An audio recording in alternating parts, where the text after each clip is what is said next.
प्रिय विद्यार्थी, हम पढ़ रहे हैं कक्षा 11 व्यवसाय अध्ययन, जिसमें आज का हमारा विषय है महिला स्वास्थ्य। भारत में महिलाओं को पुरुषों की अपेक्षा शिक्षा, आर्थिक गतिविधियों में सहभागिता में स्वास्थ्य सुविधाओं के क्षेत्रों में अनेक कठिनाइयों का सामना करना पड़ता है।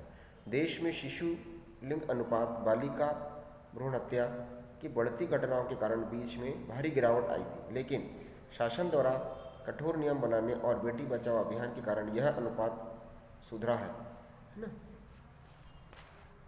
बाल विवाह के कारण लड़कियों का कम उम्र में शादी होना, मां बनना, जिसमें से स्वास्थ्य पर विपरीत प्रभाव पड़ रहा है ना।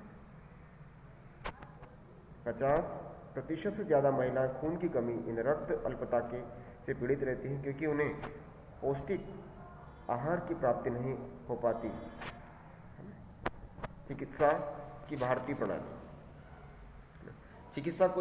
चिकित्सा की यह प्रणाली, जिसका मूल उद्गम भारत का है या बाहरी होकर भी भारत में प्राचीन समय से चली आ रही है, भारतीय चिकित्सा प्रणाली कहलाती है।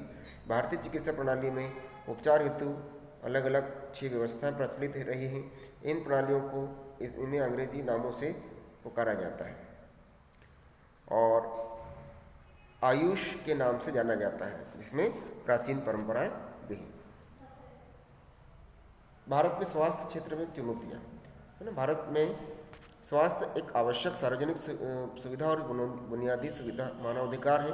यह सार्वजनिक स्वास्थ्य सेवाएं विकेंद्रित हो तो सभी नागरिकों को बेहतर स्वास्थ्य सुविधा मिल सकती है।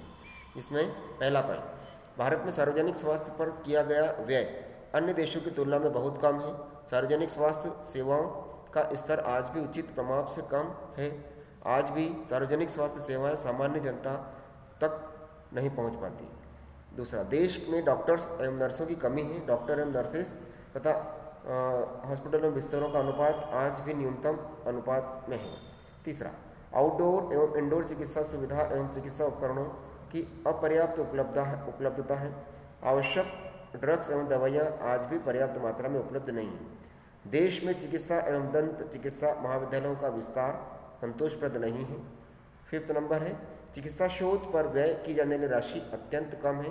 6 नंबर, निजी क्षेत्र के अंतर्गत अनेक पैरामेडिकल प्रशिक्षण संस्थाओं में कार्य करने वाले तकनीशियनों पर नियमन एवं नियंत्रण का कोई व्यवस्था नहीं है। 7 नंबर, वैश्वीकरण के कारण ड्रग्स, स्वास्थ्य उपकरण एवं सेवाओं की लागत में वृद्धि हुई है। 8 नंबर, अधिकांश शहरी क्षेत्रों में सार्वजनिक स्वास्थ्य सुविधाएं जनसंख्या के अनुपात में अपर्याप्त हैं। और 9 नंबर है, शहरी क्षेत्र में अशुद्ध पेयजल, अस्वास्थ्यकर ड्रेनेज व्यवस्था एवं वायु प्रदूषण तथा अन्य प्रकार से प्रदूषण के कारण बीमारियों में वृद्धि हुई है। अब भारत में स्वास्थ्य क्षेत्र में सुधार हेतु सुझाव।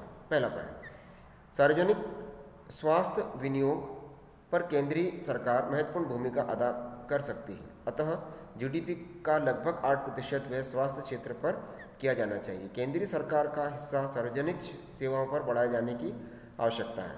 सेकंड नंबर पर, स्वास्थ्य संबंधी शिक्षा को अनिवार्य रूप से प्राथमिक स्तर से उच्च स्तर तक बढ़ाना चाहिए। तीसरा, जनसंख्या नियंत्रण के उपाय को कठोरता से लागू करना चाहिए। 4th नंबर, शिक्षा का अधिक प्रचार प्रसार करना चाहिए। 5th number, TB, malaria, ads आदि ऐसे कार्यक्रम हैं जिनका संचालन केंद्रीय सरकार के निर्देश में किया जाना चाहिए। चिकित्सा क्षेत्र में ज्ञान विस्तार एवं नए विकास से अवगत कराने के लिए डॉक्टर्स एवं नर्सेज के लिए निरंतर रिफ्रेश कोर्स सुविधाओं में वृद्धि की जानी चाहिए। 7 नंबर, चिकित्सा छात्रों को मेडिकल डिग्री प्रदान करने से पूर्व ग्रामीण क्षेत्रों में 3 वर्ष अपनी सेवाएं प्रदान करने की अनिवार्यता होनी चाहिए। भारत में प्रैक्टिस कर रहे होम्योपैथिक, आयुर्वेदिक एवं यूनानी डॉक्टरों की पर्याप्त संख्या है। भारत में आधारभूत स्वास्थ्य रक्षा सेवाओं में वृद्धि के लिए एवं शासकीय सार्वजनिक स्वास्थ्य सुविधाएं प्रदान करने में डॉक्टर्स की कमी को भी पूरा किया जा सकेगा। 9 नंबर, आधारभूत स्वास्थ्य रक्षा सेवाओं तथा संबंधी कार्यक्रमों को चलाने के लिए पंचायतों की भागीदारी बढ़ाया जाना चाहिए एवं इस हेतु उन्हें फंड उपलब्ध कराया जाना चाहिए। 10 नंबर पॉइंट, पूरे देश में समान रूप से चिकित्सा महाविद्यालयों के विस्तार के लिए एक उचित केंद्रीय नियोजन होना चाहिए। 11 नंबर, पैरामेडिकल संस्थाओं एवं उसमें कार्यरत कर्मचारियों के नियमन एवं नियंत्रण के लिए एक वैधानिक बोर्ड होना चाहिए ताकि इन्हें दिए जा रहे प्रशिक्षण एवं प्रयोग पर निगरानी रखी जा सके। 12 नंबर, निजी स्वास्थ्य सेवाओं, डायग्नोस्टिक सेंटर एवं चिकित्सा संस्थाओं पर नियंत्रण एवं वैधानिक व्यवस्था होनी चाहिए। इस प्रकार हमारे देश में स्वास्थ्य से संबंधित विभिन्न प्रकार की समस्याएं हैं, चुनौतियां हैं और उनके सुझाव के लिए जो जानकारी है उसे हमने समझा है, पढ़ा है।